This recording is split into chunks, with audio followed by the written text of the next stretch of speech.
I've been at Columbia University since 1973, which is pretty much forever. I went to school there. They hired me the day I graduated, and I'm still there. I never wanted to get a real job, so I do this instead.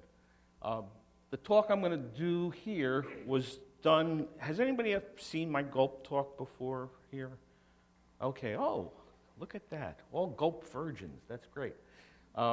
Anyway, I've done this talk all over the place. And it's really about using logs to actually understand what's going on in your systems. And a little bit about Columbia. Columbia University is a large research university in New York City.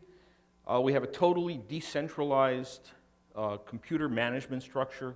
So every school and department has their own computer center, their own computer staff.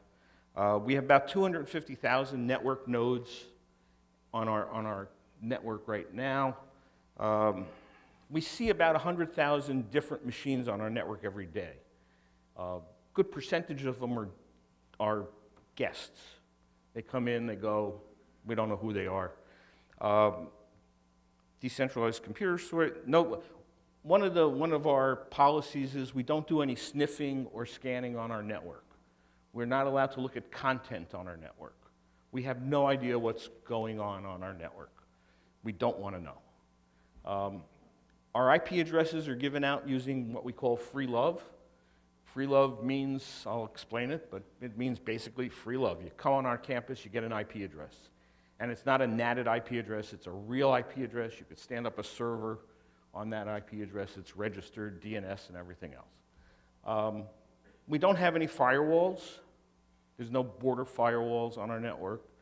You can do anything you want. And we currently have about 130,000 email addresses in our Google email backend system. We have 17 different email systems on campus. That's the biggest one. So when we started doing networks a million years ago, we had the initial problem was we wanted to offer a pain-free way for people to use our network. We didn't want to have, we tried doing registration, we tried doing all that stuff. It turned out to be a big pain in the neck because we had just so many visitors on campus and it never worked right. So we said, we need some way to reduce the overhead of registering machines. And what we came up with was Freelove.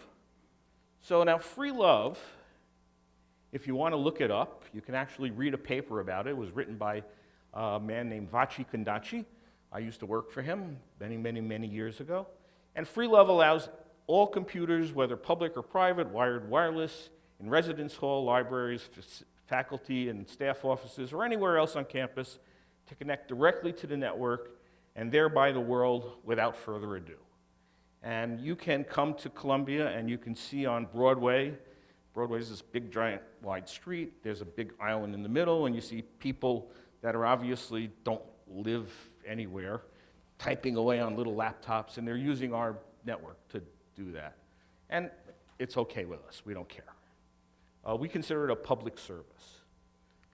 So now, if you have Freelove, you still have questions. So like, for example, how do you answer the question, who's using an IP address? Okay, a good question. Who's using this MAC address? And when was an IP address being used? These are usually questions that somebody from a three-letter agency are asking me. So the solution is GULP. And GULP is a way of figuring out, without asking in advance, who people are and tracking them. And we never ask anybody, but we know. And the way it works is, how do you know who's using an IP address without registration? By the way, one of my rules for my talks, and I will throw you out if you don't follow my rules, is you have to ask questions during the talk. So if I get to anything and you want to know something, just raise your hand, jump up and down, and I'll answer the questions right then. I don't like waiting until the end. Anyway, so what GULP does is, how many people have logs? Okay, how many people read all of your logs? Nobody? Come on. Every day. Every log. No. Most people don't read their logs. So we said, you know, we have these cool logs. They tell you a lot of stuff. We read them all, and we process them. So we read in any log that has an authentication event in it for any system, all systems. If you authenticate, we know who you are at that point in time. We know what IP address you're using at that point in time. We know that it's really you because you used your password to authenticate. You used our two-factor authentication to make sure it was really you. Yeah. What about the people in the street? People in the street, if you don't use a Columbia system, we don't know who you are, and we don't care. Huh? No, just connect to the network and you're in. Yeah, there's no network, there's no network registration at all. It just connects to you and that's it. Anyway, but we read all these logs and we process them. And we pull out this information. And then we read DHCP logs, which tell us, it associates a MAC address with an IP address. And then we take all of that information and we dump it into a database. And we correlate it. So we know the user ID, the IP address, the MAC address, the service they were connecting to, for every connection, regardless of whether or not it's on Columbia's campus. Important point. How many of you who do MAC registration know anything about your remote users? Like what IP address they're coming in from, or where they are in the world, or what they're doing overseas, or any of that stuff. You probably don't know it unless one of those three-letter agencies come and says, you know, this IP address here, this person's doing something bad. We want to know everything there is to know about them. And then what you do is you assign a programmer to go through the logs. And they sit there and they grep through your logs for 6 weeks trying to figure out all of this information. With GULP, you don't have to do that. It's really cool. One of the things that we added in, and it's turned out to be wonderful, is how many people have some kind of door swipe system? Use your ID card to get into buildings, anything like that? Every one of those little swipe boxes has an IP address. The ID cards are actually correlated to the user IDs. We feed that system into GULP too. So we know physically where people are as they walk around campus.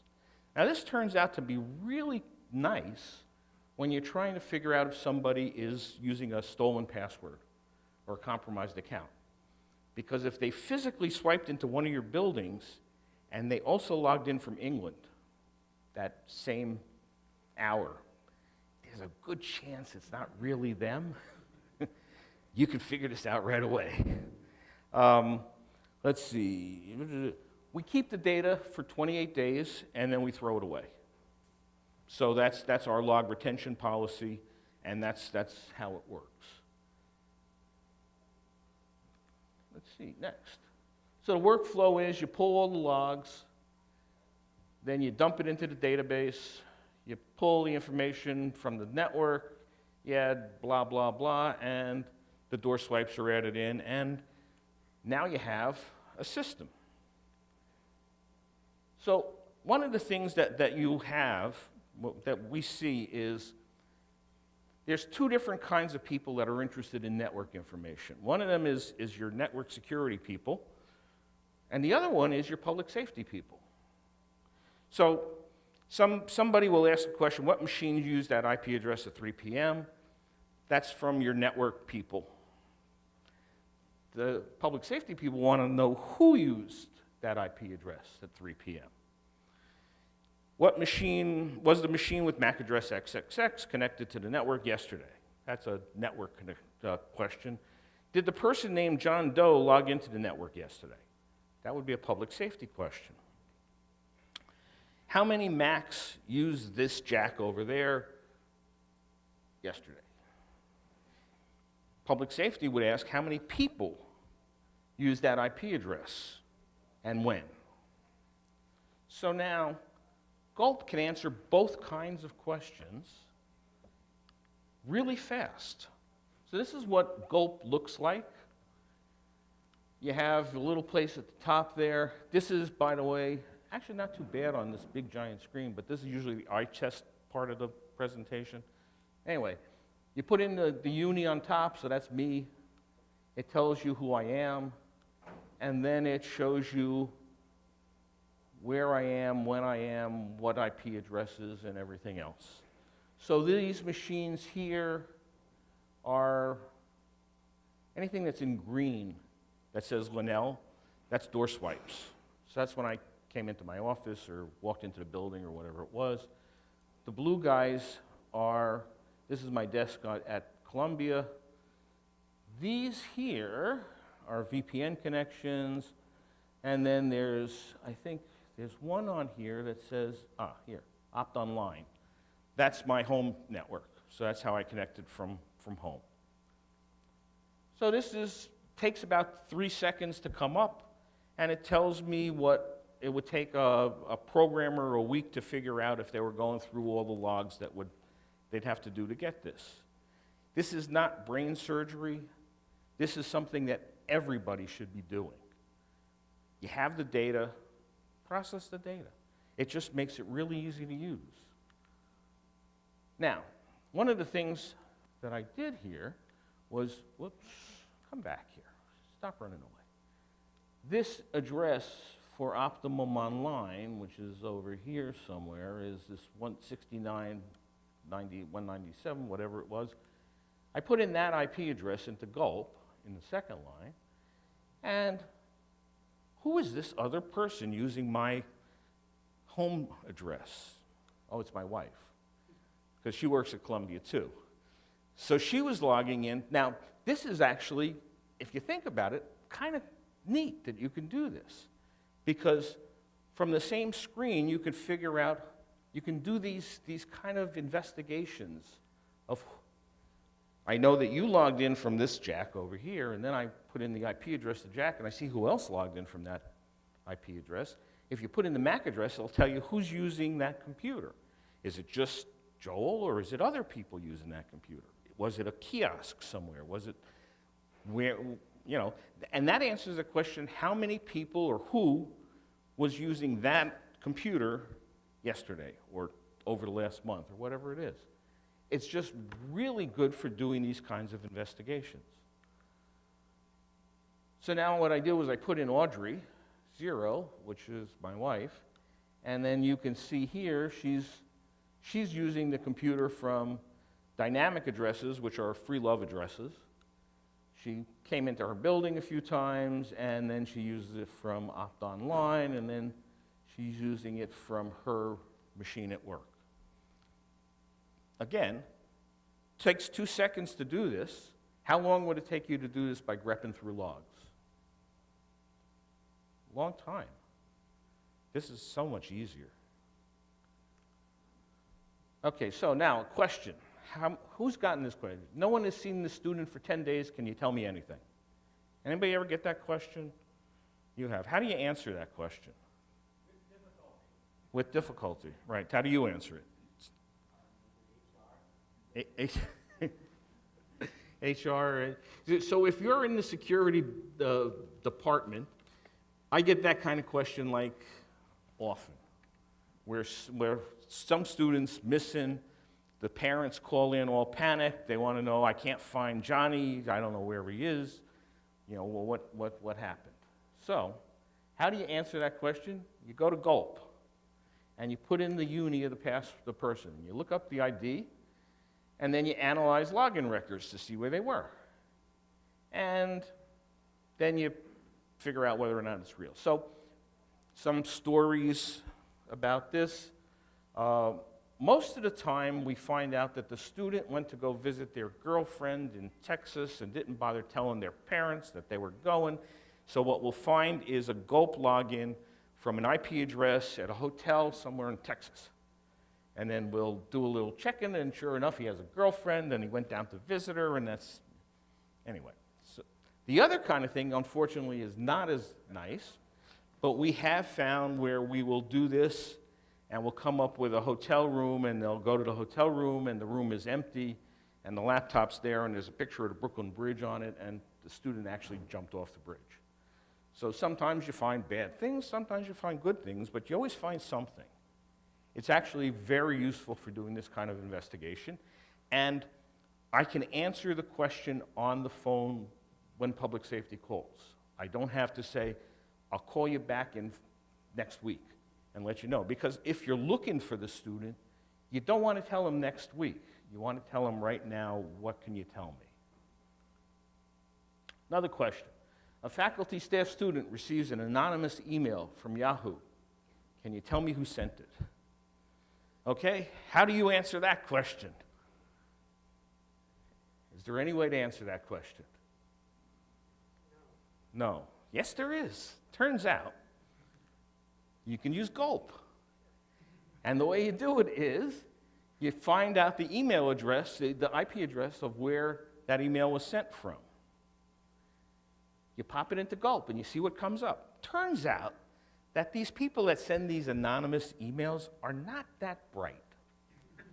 So what they do is they send the anonymous email from Yahoo, and then they log into their regular email address at Columbia to check the rest of their email.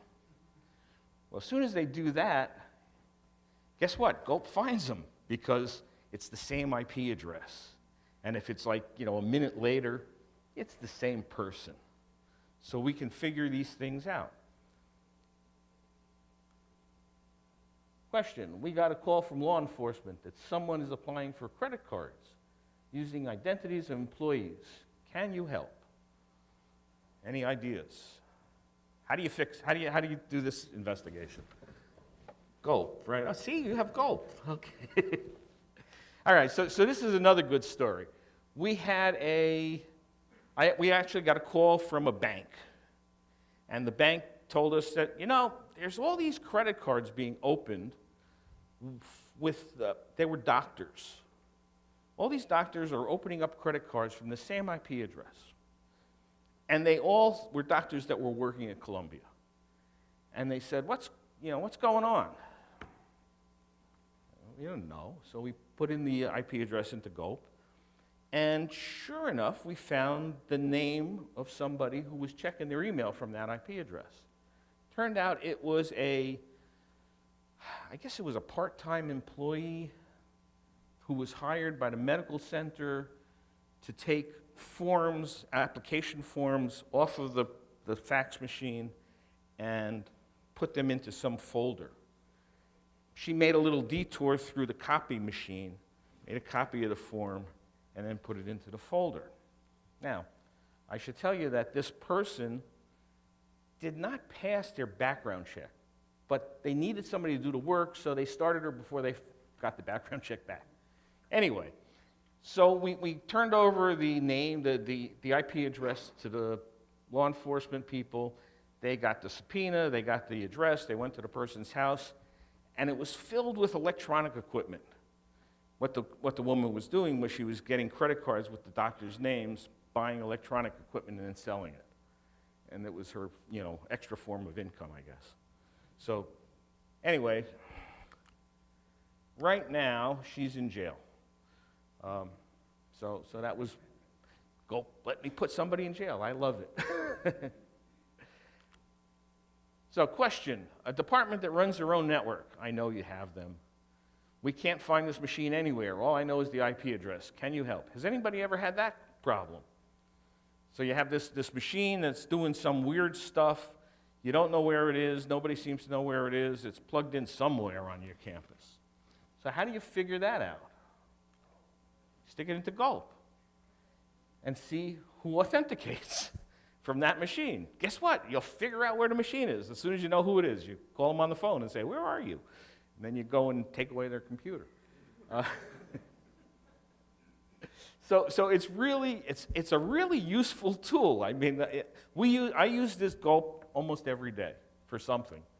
It's just a really great tool for doing some stuff that just is hard to do without it.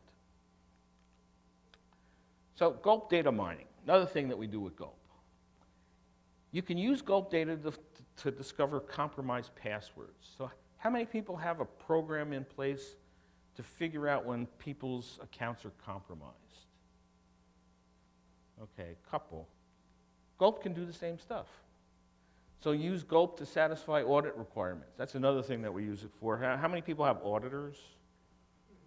Internal audit, external audit, whatever it is. They're always asking you these dumb questions about, how do you know what people are doing after hours? And who's SUing to accounts after hours? And who's doing this after, and you're saying, how the heck am I supposed to know? Well, we have special reports that just pop out of GULP with that kind of information. Mac spoofers. Anybody have Mac spoofers on their network? You know what Mac spoofers are? No. If you are using a NAC system and people register their MAC addresses with you, and you think that the MAC address that they gave you is the one that they're still using, no. First of all, you don't know if they gave the computer to somebody else. It's registered. All you know is that MAC address was registered. Second, how do you know that they didn't change the MAC address of a different computer to be the one that you're doing by spoofing it? You don't really know any of these things because MAC registration is a point in time, usually the beginning of a semester. And how many people go back and verify the MAC registration on a regular basis? Anybody? Nobody. Okay. When you do this with GULP, every single time they log in, you associate a MAC address with a person. Can't be simpler. So compromised password discovery is you create a daily process that looks at the last few days of GULP data. We use 72 hours. Look at the location information in the logins. We use ASN data. We also use geolocation data. We say if you logged in for more than from six different ASNs during the last 72 hours or 2 different countries, what happens is we get a report that looks kind of like this for people who logged in from multiple countries. And in this particular report, I looked at this one. I said, well, okay. They logged in from campus, because they show up as Linnell, China, Taiwan, in 72 hours. Maybe, maybe not. Let's see. So I put them into GULP, and here's the relevant GULP lines. They got a swipe at Colombia. They have logging in from Taiwan and China. So you look at the, you can do that in the GULP thing, you don't care about that. So you look up the first suspicious IP, and that one was from China. And you look up the second one, and that's from Taiwan. And then you look at the timestamps. Well, New York swipe at 10:32, Taiwan at 07:30, China at 05:21.